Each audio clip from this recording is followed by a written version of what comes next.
All right, seriously, buckle up. In this video, I'm going to be sharing some sleepers that even the experts are missing out on that you can draft for insane value and win your leagues. Yes, I keep doing best ball leagues daily, and I keep getting these guys because I know exactly when to draft them. I know exactly how they're going to do. They're going to absolutely crush it, and you can get them for an insane discount. So I'm ready to give you guys 5 sleepers that you need to target for fantasy football 2025. If you are new to the channel, hit the subscribe button wherever it is. If you're a regular or if you're watching this video, it takes a fraction of a second. In fact, you could have done it already.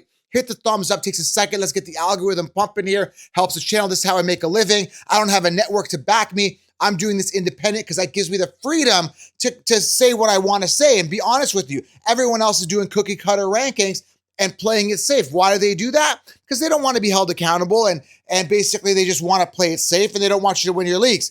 I know because I've been in this industry for over 10 years. So hit the thumbs up, subscribe, and if you want the absolute game changer, and I'm talking ironclad roster delivered to you on a silver platter, grab the 16-round drafts, which I'm telling you, if you want all my sleepers, all my breakouts, and that optimal roster, a backup plan for a backup plan for a backup plan, full mock drafts, principal cheat sheet, everything you need, 16 rounds, grab below, use code WIN to save. You guys will be very, very, very happy. I'm telling you, you'll never look back. Grab 16 rounds.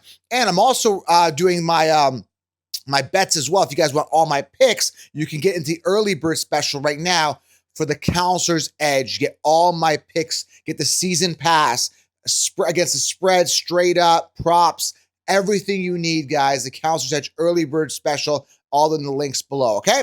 Or go to thefantasyfootballcounselor.com if you guys are in the car. All right, let's dive into these sleepers here. Breaking Brad is not here. It is Friday. He took the day off. I want to kind of lay off the news a little bit and get right to the meat and the action, the potatoes of these sleepers because they're phenomenal. The first one, if you're a regular to this channel, you hear me talk about them a lot. I'm not going to spend too much time on all these players, but I will tell you they're in a great position to succeed. The talent is there, the opportunity is there, and they're going to skyrocket. The first one is Trey Harris. Now, hear me out here. You got to listen. Round 10 to 12 ADP, depending. The way that the rankings sit right now, he's like sitting at round 14 ADP, but I know he's coming off a little bit earlier. I'm getting him in all my best ball leagues as early as round 9 because I want him. I'm stacking him with Justin Herbert because he is the wide receiver 1. Now, a lot of people and everybody and their mother are telling you to draft Ladd McConkey round 2. And I was the only one telling you to draft Ladd McConkey last year for insane value after round 8 last year. We were getting him in all our drafts, okay? Now they're riding him. It's kind of like a known thing. But the only reason McConkey thrived is because he thrived because by default. There was nobody else there. In comes Trey Harris, and I've watched a lot of tape, and I'll tell you the difference between him and Ladd. Trey Harris is a physical receiver. His yards after catch are amazing. So when he catches the ball, he's able to throw defenders around, push, and just create more yards after catch and grind for those yards. Not to mention, he's got very natural hands. He's a red zone target. He's able to track deep balls, very physical. And what else is there? Yeah. Oh yeah, also one more thing. No body catches. He's got really good hands. I had a note here. No body. They basically got the opposite of Quentin Johnson. The difference with Ladd is very quick. He's slippery. He catches the ball, does a spin, and basically he's elusive after the catch, whereas Trey is elusive but also physical. Okay, that's the difference. And you're getting this guy for an amazing value. And listen, he's going to be the one. Like, he's going to be the X receiver. He's going to be the go-to guy. Ladd is still going to get his volume, but he's going to see a significant dip. He had 112 targets last year. That's going down. It's going Trey Harris's way. They're going to be running the ball a lot more. That's why Ladd is, if you're gonna grab one of these two guys, grab Trey Harris because you don't have to pay a second round pick for at least somewhat diluted distribution more towards the run with the acquisition of Najee Harris and the drafting of Omari and Hampton. Listen, this team is going to absolutely thrive. Justin Herbert's going to do well. He's great value. But Trey Harris, I mean, the value that you're getting him at is absolutely unbelievable, and the sky really is the limit for this guy. Grab him, grab him, grab him. All rosters, don't hesitate, okay? Number 2, and you want to stay to the end because the last guy I really like. He's a sleeper. I've talked about him in a couple other videos, but I'm excited, okay? Number 2, this guy's a sleeper, and I'll tell you why. It's a running back, and the reason that he's a sleeper is because he could actually finish as a top 5 running back. I'll tell you who it is and why. It's Caleb Johnson, okay? Average ADP rounds 5 to 7. I typically grab him around 5, depending on where you're drafting, because he's not going to come back around on certain drafts. So he's in all my leagues. I'm all in on this guy. He's my ride or crumble player, okay? Caleb Johnson, 85 overall is his ADP. Amazing, masterful tempo behind the line, plant and go ability, natural lean forward ability, great vision, controlled violence, burst finding the hole, natural hands, and most importantly, was a workhorse in college. 21 touchdowns last year on 240 attempts, over 1,500 yards on the ground in college last year. One of the top prospects coming out of this draft, entering a situation where the Steelers love the workhorse running back.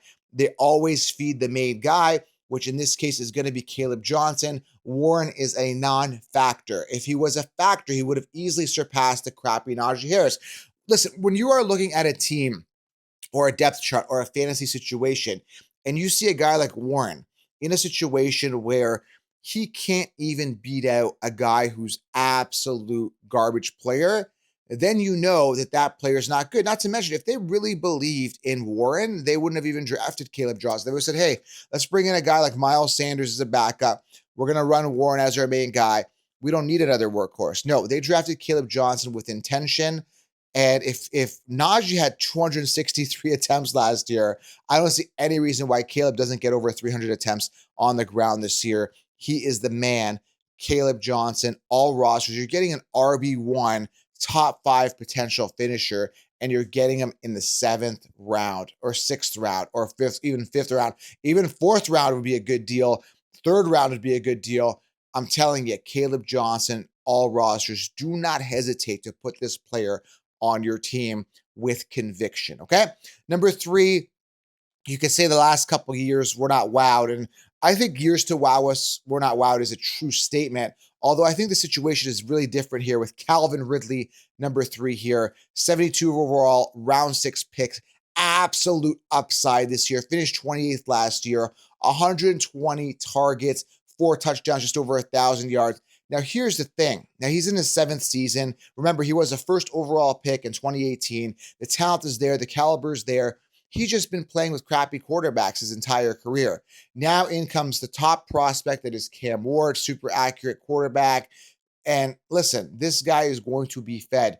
Now, the only caveat I see in the situation is for some reason, you always have question marks with rookie quarterbacks, but the main thing is who is Cam Ward going to gravitate to?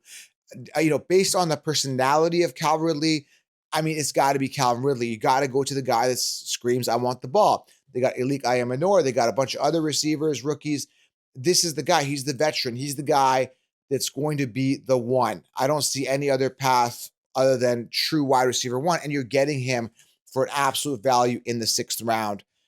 I mean, you're getting a wide receiver 1 in the 6th round. And this is why I'm telling you, you want to go top-heavy running backs because there is a ton of receivers later. I'm giving you a bunch here in this video that are going to absolutely thrive.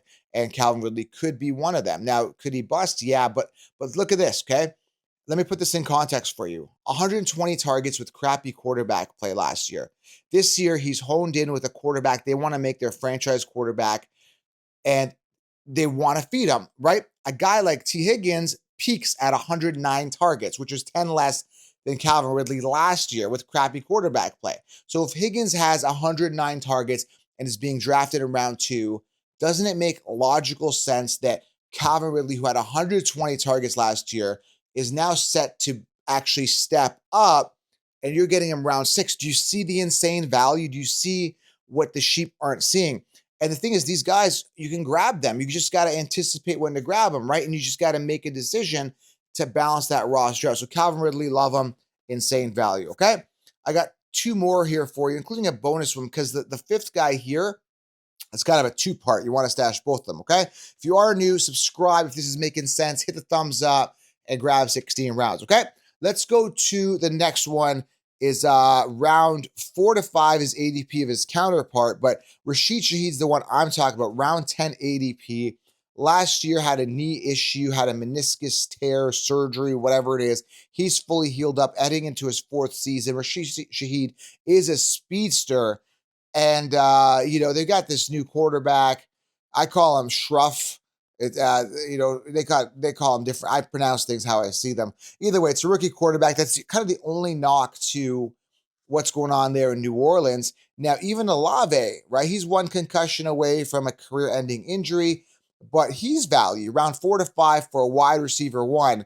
Listen, you're getting Olave in round 5. You're getting, Rashid Shaheed around 10. If you compare that to the value of, let's say, a Jamar Chase and a T. Higgins round 1 and 2, or even a Rashee Rice and a Xavier Worthy, Rashee Rice round 3, Xavier Worthy round 4 to 5, you are getting insane value for guys that could easily outperform the guys with higher ADPs. Now, are these guys going to outperform Jamar Chase? Probably not, but you shouldn't be focused on Jamar Chase round 1. You should be focused on getting a running back and getting the best possible receiver in the value rounds. Now, Rashid Shaheed is an amazing potential for a best ball player that you can get later that's going to have those big games and maybe, just maybe, can be consistent with this new rookie quarterback, especially if there's an injury to Olave. So anyway, I'm just seeing insane value here with both Saints receivers. Someone's got to catch the ball, and you're getting these guys for great value. Why not? Why not get Shaheed, who's slated to be the 2, who could be the 1, and Olave's 1 injury away? I get it, but if Olave stays healthy, man, are you getting a steal? Because his ADP would easily be round 2 had it not been for these concussions. Okay, it's that simple, and I'm assuming he's going to be taking care of himself to make sure that he lasts the season. Okay, so Rashid Shaheed, number 4. Now, number 5 is very interesting. It's got my fantasy senses tingling, and I'm telling you, man, there is something here. And the guy I'm talking about, who's literally going undrafted, is Dante Thornton. Now, hear me out here. Let me tell you who he is. Wide receiver, round 4 pick by the Raiders. Listen to this, okay? 6'5", 4.3 speed, and he's 214 pounds. So we're looking at like Martavis Bryant in his prime, but with really, really good hands, ultra explosive, just an all-around better player from what I'm hearing. And he's playing with first team. He's explosive. Yeah, he's got that rare ability to have size and speed together. Amazing deep ball tracking. He's amazing at high pointing the ball, bringing it down, 50-50 balls, red zone, soft hands for a big guy, which is amazing. And again, that ultra explosiveness. So here also, one thing you got to notice here, and I told you it's a 2-part special because I want to include Jack Besh in this conversation as well, who is, again, a great value in drafts. He's 6'2", 4.55 speed, drafted a round or 2 earlier by the Raiders for the draft capital. But when you're looking at a guy like Thornton, right, he and Besh are both in a position to take that wide receiver 1 spot because the Raiders don't have a wide receiver 1. Myers absolutely sucks. He is like I give him like a 2B type receiver. He's not even like a 1B receiver. He's not good. So Myers sucks. We know that. One of these guys could easily emerge to be the 1. Maybe both of them really take over and become the 1-2. I'm not really sold on Myers at all. Garbage player. And Bowers is, and anyone drafting Bowers is crazy. Drafting him in the 1st or 2nd round, knowing that these monsters are in here, they're physical monsters, and Jack Besh, who's a physical monster after the catch, also good hands, and you got Thornton in there, and you got Genty for checkdowns, and I heard Michael Mayer is doing good in camp as well. Some people say it's just for blocking, but I think they're going to be using him. So to some degree, there's a lot of target distribution, but give me Thornton and Besh, right? I can get Besh after round 9, right? I can get Thornton pretty much undrafted with the last pick. Now, look for Thornton's ADP to rise because there's more and more news coming out with him, right? But I can get these guys for free, or you could waste a 2nd round pick on Bowers when I know a regression is 100% happening. We got checkdowns to Genty. We got a new quarterback. We got great wide receivers there. Listen, Minshew isn't going to force feed, Bowers all season. It's just not going to work like that. They got an offense this year, right? That was the goal, improving their O-line, making some changes. It's not going to be the Bowers show. It's not going to be like a sole proprietor guy that's going to catch the ball. So you got to understand here that these guys are in a position, everyone I mentioned, to be the 1 on their team, and you're getting that for absolutely insane value. Nobody's talking about this. No one's saying, hey, man, like, fade Bowers, fade McConkey, grab the better options later. But here's the thing. Even if McConkey and Bowers have phenomenal years like they did last year, which I don't see happening based on years of experience of this, even if they do, you're still getting better players in the early rounds and getting these guys who could supersede McConkey and Bowers. Does that make sense? You're always thinking five or, in chess, you always got to be thinking at least 3 to 4 moves ahead, right? Some of the best chess players always think ahead. That's what we do in fantasy. You don't just take, hey, that guy finished last on top, let's just draft him. That's the mentality the entire industry has. We're going to break that this year, okay? Grab the 16-round draft solution.